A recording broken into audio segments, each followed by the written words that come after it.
रक्षा कीजिए, रक्षा कीजिए।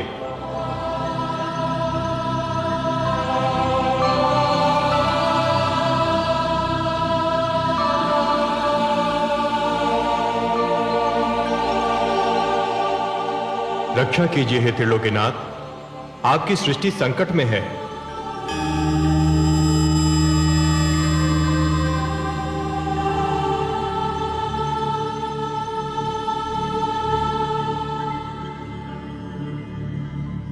हे विश्वेश्वर, सागर मंथन से जीवनदायक अमृत के स्थान पर प्राणघातक विष निकला है। सृष्टि में हाहाकार मचा है।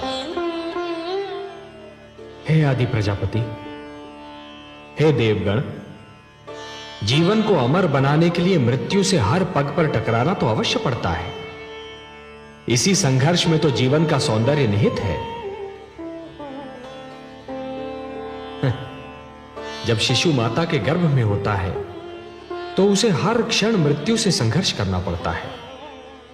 शिशु के जन्म से पूर्व माता भी जीवन और मृत्यु के इसी संघर्ष का अनुभव करती है। परंतु जैसे ही शिशु का जन्म होता है, समस्त सृष्टि मुस्कुराती है।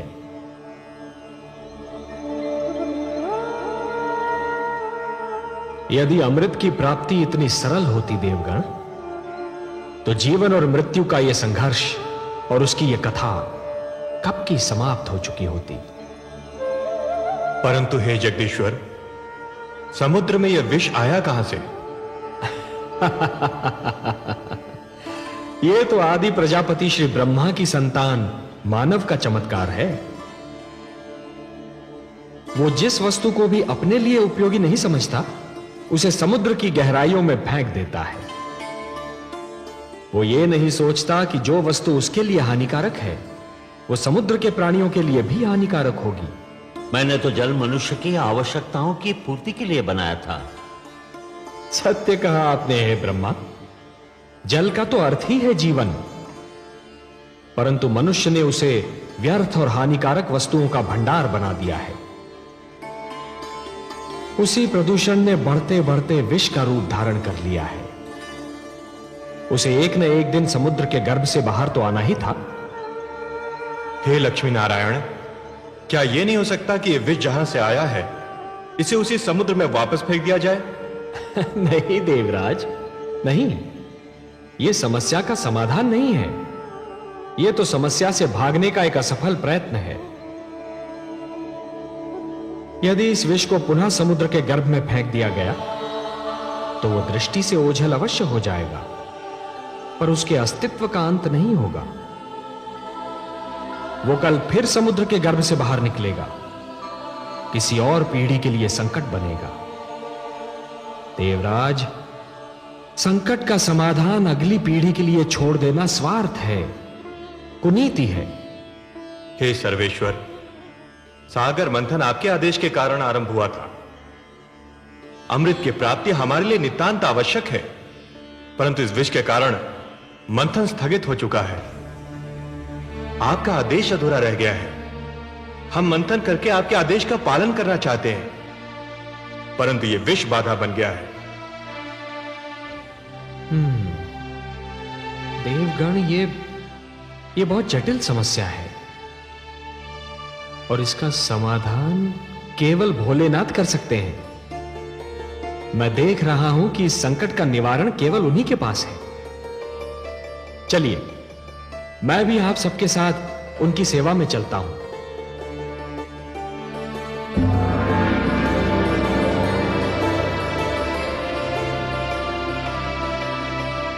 महादेव की जय हो।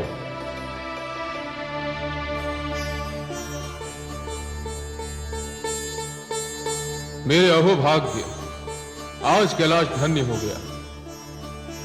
आज कैलाश को त्रिमूर्ति के ही नहीं, समस्त देवताओं के भी दर्शन हो रहे हैं। मैं आप सबको प्रणाम करता हूं। कैलाश पर आप सबका स्वागत करता हूं। हे देवाधिदेव, हे महादेव, सृष्टि पर संकट की छाया गहरा रही है। संकट? हाँ भोलेनाथ, संहार करता तो आप हैं, परंतु आज आपकी इच्छा के बिना मानव जीवन पर संहार का प्रारंभ हो गया है। देवता और दानव मिलकर अमृत की प्राप्ति के लिए समुद्र मंथन कर रहे थे, परंतु इस मंथन की सर्वप्रथम भेंट कालकूट विष सिद्ध हुई है। अब यह विष समस्त सृष्टि के लिए संकट बना हुआ है। समस्या यह है कि इस विष के प्रभाव से यदि दानवों की मृत्यु हुई तो दैत्य गुरु शुक्राचार्य आपके दिए हुए संजीवनी मंत्र की शक्ति से उन्हें पुनर्जीवित कर लेंगे। श्री विष्णु की कृपा से देवताओं की भी सुरक्षा हो जाएगी, पर इस विष के दुष्प्रभाव से मेरी संतान, मेरा निर्दोष मानव समाप्त हो जाएगा। इसीलिए मैं आपसे विनती करता हूं कि हमारी सहायता कीजिए। हे महादेव, कालकूट विष सारे विश्व को अपनी लपेट में ले रहा है। हम पर कृपा कीजिए, इस संहारक विष को नष्ट कीजिए।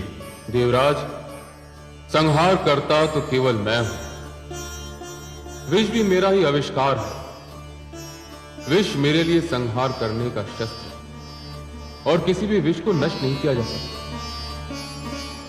विष को रोका जा सकता है, विष को सीमित किया जा सकता है, विष के दुष्प्रभाव को समाप्त किया जा सकता है, परंतु विष को नष्ट नहीं किया जा सकता। और हां देवराज, संसार में कालकूट ही एकमात्र विष नहीं है। विष तो कटुवाणी में भी होता है, अश्लील विचारों में भी होता है। वाणी के विष को यदि कानों में ही रोक लिया जाए तो उसका प्रभाव हृदय तक नहीं पहुंचता, और अश्लील विचारों के विष को यदि मस्तिष्क में प्रवेश न करने दिया जाए तो वो चरित्र को हानि नहीं पहुंचा सकता।